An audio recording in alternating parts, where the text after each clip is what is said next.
नमस्कार दोस्तों, मैं स्वागत करता हूं आपके अपने YouTube channel science with M K साथ। तो आपको जैसा कि पता है, अभी देश में बहुत बड़ी एक महामारी जो कोरोना का रूप है या जिसे कोविड-19 कहा गया है, वो अपने देश में अभी वर्तमान में चल रही है। तो इसको देखते हुए अपनी पढ़ाई जो है वो डिस्टर्ब चल रही है। तो इसी को ध्यान में रखते हुए हम आज से अपना एक YouTube चैनल स्टार्ट कर रहे हैं। काफ़ी बच्चे मेरे से पढ़े हुए हैं और मेरे को जानते भी हैं। तो आज से हम अपने चैनल पर साइंस के बारे में बात करेंगे और पूरी साइंस को डिटेल से पढ़ेंगे, जो सभी एग्जामों की दृष्टि से महत्वपूर्ण है। रीट, पटवार, एसएससी, रेलवे, इन सभी एग्जामों में अपने साइंस का एक महत्वपूर्ण योगदान है। तो आप अपने चैनल साइंस विद एम के सर को लाइक करें, शेयर करें और सब्सक्राइब करें। आपको बहुत ही मनोरंजन के साथ साइंस पढ़ाई जाएगी और बहुत बारीकी से। आपको टेंशन लेने की ज़रूरत नहीं है। साइंस का एक बार अपने चैनल पर कोर्स करें, उसके बाद साइंस की चिंता छोड़िएगा। तो हम बात करते हैं आज साइंस या विज्ञान के बारे में। तो देखिएगा, विज्ञान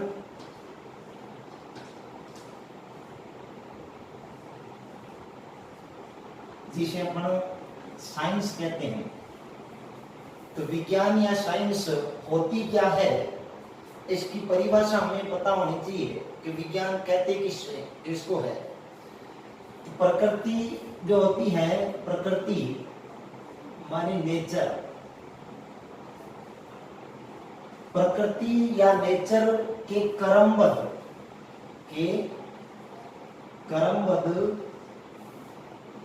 एवं सुव्यवस्थित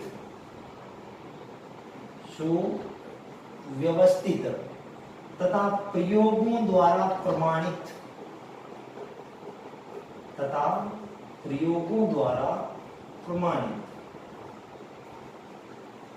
ज्ञान को विज्ञान कहते हैं। ज्ञान को विज्ञान कहते हैं।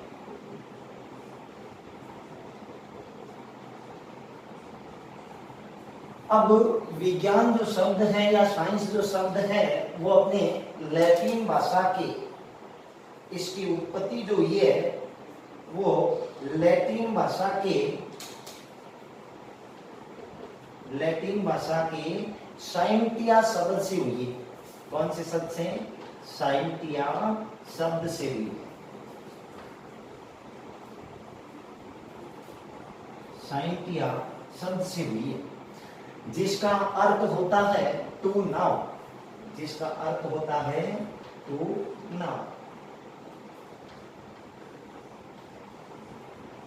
टू नाउ का मतलब होता है जानना। तो दोस्तों, प्रकृति के बारे में जानना ही आपका कहलाता है विज्ञान। अब हमारे विज्ञान की महत्वपूर्ण 3 शाखाएं होती है। वैसे तो विज्ञान की बहुत सारी शाखाएं हैं, लेकिन मुख्य रूप से अपने कंपटीशन में जो पूछी जाती है वो मुख्य रूप से 3 शाखाएं आती है। तो देखिएगा कौन कौन सी वो 3 शाखाएं हैं। आप साइंस की परिभाषा और इसकी उत्पत्ति कहां से हुई है, इसको आप स्क्रीनशॉट ले सकते हो। इसके बाद वैसे विज्ञान का जो जनक या पिता माना जाता है, विज्ञान का जनक या पिता वो है अरस्तु। विज्ञान का जनक या पिता कौन माना जाता है? अरस्तु। आप इसका स्क्रीनशॉट ले सकते हैं। इसके बाद हम बात करते हैं विज्ञान की 3 शाखाओं की, कि वो कौन सी 3 शाखाएं हैं। तो देखिएगा,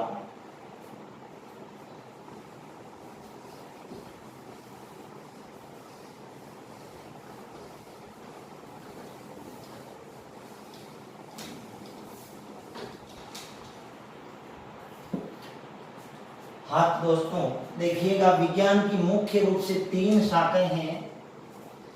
पहली शाखा आती है अपनी जीव विज्ञान। जीव विज्ञान, जीव विज्ञान को अपन इंग्लिश में कहते हैं बायोलॉजी।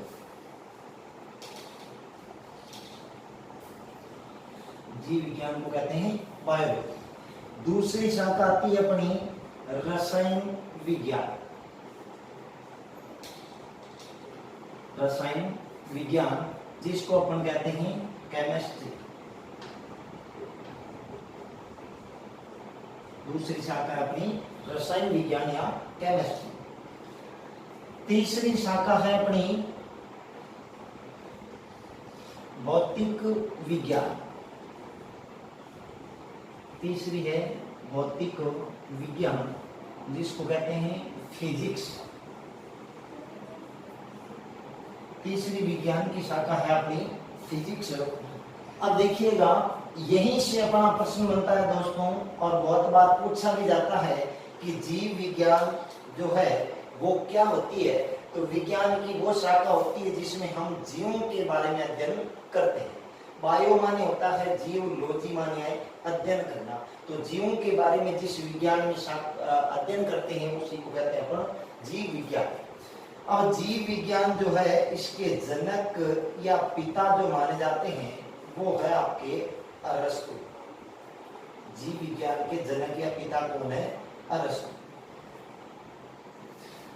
लेकिन जीव विज्ञान जो शब्द दिया गया वो, या जीव विज्ञान का नामकरण करने वाले, नामकरण किया था लेमार्क व ट्रेविरेंस।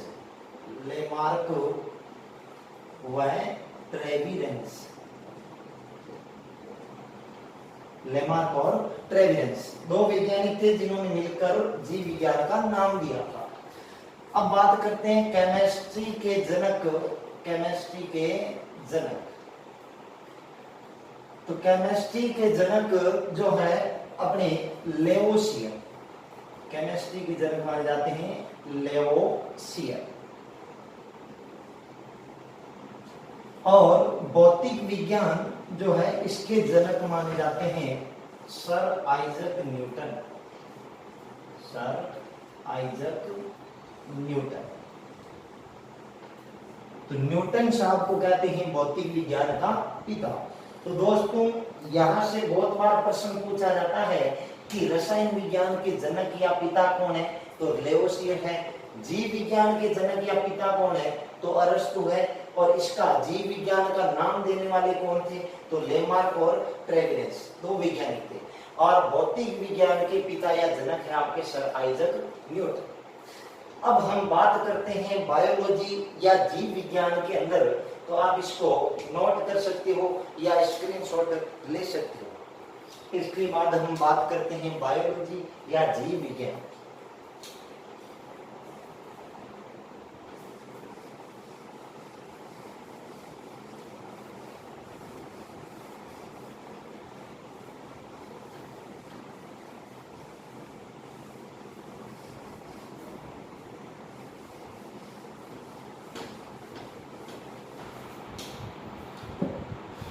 हाँ तो दोस्त देखिएगा हम बात करते हैं बायोलॉजी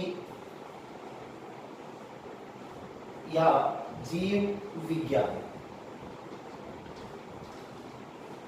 जीव विज्ञान या बायोलॉजी जो शाखा है इसमें हम जीवों के बारे में अध्ययन करते हैं। और बायोलॉजी का जो जनक माना जाता है वो आपको अभी बताया था मैंने कि जीव विज्ञान का जनक या बायोलॉजी का पिता कहते हैं अरस्तु को। और इसका नामकरण करने वाले थे लेमार्क और ट्रेविरेंस। अब देखो अपने टॉपिक का नाम लिखिएगा। इसमें सबसे पहले हम टॉपिक की बात करते हैं इसमें बायोलॉजी में। तो आपका सबसे महत्वपूर्ण टॉपिक है बायोलॉजी का मानव रोग। मानव रोग, तो मानव रोग जो है इस टॉपिक में से आपके एग्जाम के अंदर कम से कम 1 या 2 प्रश्न हर एग्जाम में आपको देखने को मिलेंगे। तो इसलिए इस टॉपिक को थोड़ा डिटेल से और ध्यान से देखिएगा दोस्तों। ह्यूमन डिजीज, मानव रोग। तो देखो मानव रोग जो होते हैं इनके बारे में बात करने से पहले हम एक छोटी सी परिभाषा देखते हैं, पैथोजेंस। पैथोजेंस या जिसको कहते हैं अपन रोग जनक। तो दोस्तों ये प्रश्न आपके आरआरबी में अभी पूछा गया था कि वे सूक्ष्म जीव क्या कहलाते हैं जो शरीर में रोग पैदा करते हैं, तो उन सूक्ष्म जीवों को अपन कहते हैं पैथोजेंस। तो पैथोजेंस या रोग जनक क्या होते हैं? ऐसे सूक्ष्म जीव जो होते हैं, ऐसे सूक्ष्म जीव जो मानव शरीर में रोग उत्पन्न करते हैं, उनको अपन क्या कहते हैं? पैथोजेंस या रोग जनक। जो सूक्ष्म जीव हमारे शरीर में रोगों को उत्पन्न करते हैं, उन सूक्ष्म जीवों को क्या कहते हैं? अपन पैथोजेंस या रोग जनक कहते हैं। अब रोगों के अध्ययन का जो विज्ञान होता है, उस विज्ञान को अपन कहते हैं पैथोलॉजी। क्या कहते हैं? पैथोलॉजी। रोगों के अध्ययन का विज्ञान, रोगों के अध्ययन का विज्ञान क्या कहलाता है दोस्तों? पैथोलॉजी। पैथोलॉजी या रोग विज्ञान। रोग विज्ञान या पैथोलॉजी के अंदर मानव के रोगों के कारणों का अध्ययन किया जाता है कि रोग किस कारण से उत्पन्न हुआ या रोग के कारण का मुख्य जो कारण था वो क्या था। अब रोगों के अध्ययन के विज्ञान को अपन पैथोलॉजी कहते हैं। तो पैथोलॉजी का जनक कौन है? पैथोलॉजी का जनक माना जाता है रुडोल्फ विर्चो। पैथोलॉजी का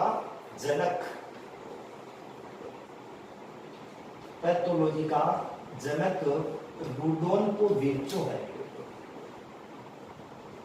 रुडोल्फ विर्चो। अब हम बात करते हैं कि हमारे शरीर में जो रोग उत्पन्न होते हैं वो तीन तरीके से उत्पन्न होते हैं। एक होते हैं संक्रामक रोग, दूसरे असंक्रामक और तीसरे अनुवांशिक रोग। अब संक्रामक क्या होते हैं? ऐसे रोग जो एक दूसरे से फैल जाते हैं, उन रोगों को अपन संक्रामक रोग कहते हैं। और जो असंक्रामक होते हैं वो क्या होते हैं? जो एक दूसरे से अपने नहीं फैलते हैं, उनको कहते हैं अपन असंक्रामक रोग। और अनुवांशिक रोग क्या होते हैं? ऐसे रोग जो एक पीढ़ी से दूसरी पीढ़ी में अर्थात पीढ़ी दर पीढ़ी चलते जाते हैं, उन रोगों को कहते हैं अपन अनुवांशिक रोग। तो देखो मानव रोग जो होते हैं उनको अपन तीन भागों में बांटेंगे। इसका आप स्क्रीनशॉट ले सकते हो। इसके बाद अपन आगे चलते हैं।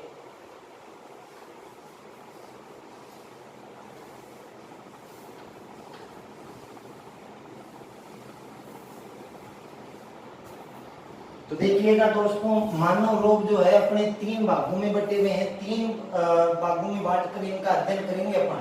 पहले आते हैं संक्रामक रोग। पहले रोग है संक्रामक रोग। दूसरे रोग आते हैं असंक्रामक रोग। असंक्रामक रोग।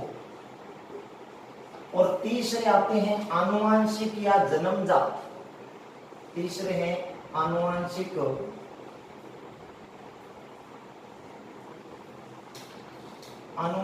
या जन्मजात रोग। तो देखो दोस्तों, संक्रामक रोग जो होते हैं उनके फैलने का कारण या फैलने का माध्यम 5 प्रकार का होता है, या ये 5 तरीके से फैलते हैं। पहले फैलने का कारण है इनका जीवाणु। पहला जो फैलने का कारण है वो है जीवाणु, जिसको अपन कहते हैं बैक्टीरिया। जीवाणु को कहते हैं बैक्टीरिया। नंबर 2 है आपका वायरस या विषाणु। वायरस या विषाणु।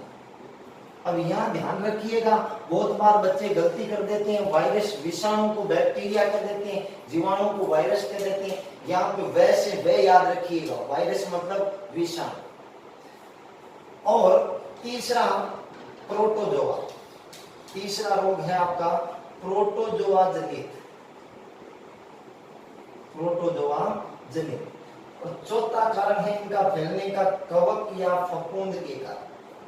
कवक या फफूंद से फैलने वाले रोग। और पांचवा है कृमि के कारण। पांचवा कर्मी कीटाणु। ये सभी सूक्ष्म जीव होते हैं जिनकी वजह से हमारे शरीर में कई प्रकार के रोग उत्पन्न हो जाते हैं। सबसे छोटे होते हैं इनमें वायरस, उनसे थोड़े बड़े होते हैं जीवाणु, उनसे थोड़े बड़े होते हैं प्रोटोजोआ, उनसे थोड़े बड़े कवक और उनसे थोड़े बड़े कृमि। लेकिन ये होते सभी सूक्ष्म है जिनको सूक्ष्मदर्शी से देखना पड़ता है। अब बात करते हैं अपने असंक्रामक रोगों की। तो आप टेंशन ना लीजिएगा दोस्तों, इस टॉपिक को हम पूरा डिटेल से पढ़ेंगे और आजकल जो भी एग्जाम होता है उस एग्जाम में पूरा डिटेल से पूछा जाता है, तो आप ध्यान लगा के पढ़िएगा इस टॉपिक को। इसमें से 1 या 2 प्रश्न आपके जरूर पूछे जाएंगे। तो सबसे पहले इसके बाद अब हम बात करते हैं इसमें असंक्रामक रोग। असंक्रामक रोग क्या होते हैं? ऐसे रोग जो एक दूसरे से नहीं फैलते हैं उनको कहते हैं असंक्रामक रोग। देखिएगा इसमें पहला रोग आता है कैंसर। कैंसर रोग एक दूसरे से फैलने वाला रोग नहीं है। दूसरा रोग आता है इसमें दिल का दौरा। दिल का दौरा जिसको अपन कहते हैं हार्ट अटैक। हार्ट अटैक ये नहीं है कि सर पास वाले के हार्ट अटैक आ गया तो मेरे भी आ जाएगा, नहीं आएगा, क्योंकि असंक्रामक रोग है, एक दूसरे से फैलने वाली बीमारी नहीं है। तीसरी आती है इसमें एलर्जी। एलर्जी भी फैलने वाली बीमारी नहीं है, खुजली जरूर फैलती है। एलर्जी हर व्यक्ति को अलग अलग प्रकार की होती है, आपको हमारे से होगी और मेरे को आपसे होगी। एलर्जी तो अलग अलग प्रकार की होती है। और चौथा रोग आता है इसमें गाउट रोग। गाउट रोग, अब ये कौन सा रोग है सर? गाउट रोग को कहते हैं जोड़ों का दर्द। क्या कहते हैं? जोड़ों का दर्द। अब ये नहीं है कि सर पास वाले के जोड़े दर्द कर रहे हैं तो मेरे भी करने लग जाएंगे, नहीं करेंगे, क्योंकि ये असंक्रामक रोग है। और इसके बाद आता है गठिया रोग। गठिया रोग, और इसके अलावा एक और आता है मधुमेह रोग। मधुमेह जिसको अपन डायबिटीज कहते हैं। सॉरी दोस्तों, मधुमेह या डायबिटीज कहते हैं। अब बात करते हैं अपन अनुवांशिक रोगों की। अनुवांशिक रोग क्या होते हैं? ऐसे रोग जो एक पीढ़ी से दूसरी पीढ़ी में चलते रहते हैं, उन रोगों को कहते हैं अपन अनुवांशिक रोग। तो अनुवांशिक रोग में देखिएगा कौन कौन से रोग है। तो पहला आता है इसमें सिंड्रोम। पहला है आपका सिंड्रोम। दूसरा आता है हीमोफीलिया। हीमोफीलिया। तीसरा वर्णांता। चौथा sickle cell anaemia. Sickle cell anaemia. और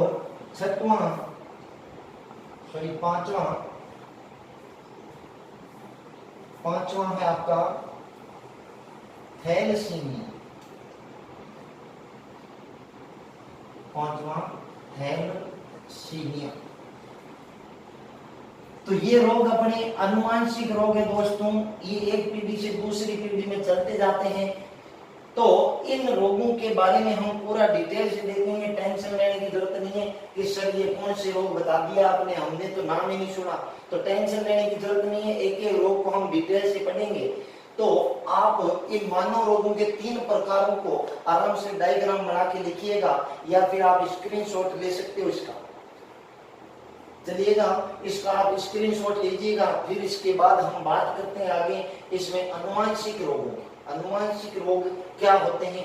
सबसे पहले इनको पढ़ेंगे क्योंकि ये थोड़े है, उसके बाद इनको पढ़ेंगे, और ये सबसे लास्ट में ये पढ़ेंगे क्योंकि ये सबसे ज्यादा है। आपके जीवाणु से होने वाले कम से कम 10-12 रोग है, वायरस से होने वाले 10-15 रोग है, प्रोटोजोआ से होने वाले 5-6, कवक से होने वाले 5-6 और कृमि से होने वाले 4-5 रोग। अब बात करते हैं अपन सबसे पहले अनुवांशिक रोगों की। तो दोस्तों, अब हम अनुवांशिक रोगों को कल पढ़ेंगे डिटेल से। अनुवांशिक रोगों को पढ़ेंगे, फिर उसके बाद असंक्रामक को, और फिर पढ़ेंगे संक्रामक को। तो आज के लिए इतना ही दोस्तों। आपको हमारा वीडियो अच्छा लगे तो लाइक करना, शेयर करना और सब्सक्राइब करना, और अपने दोस्तों को भी बताइएगा। और आपको इस चैनल के माध्यम से साइंस की पूरी जानकारी दी जाएगी जो आपको बड़े बड़े अच्छे अच्छे संस्थानों में नहीं मिलती, आपको इस चैनल के माध्यम से दी जाएगी और पूरा आपको डिटेल से पढ़ाया जाएगा। जय हिंद दोस्तों।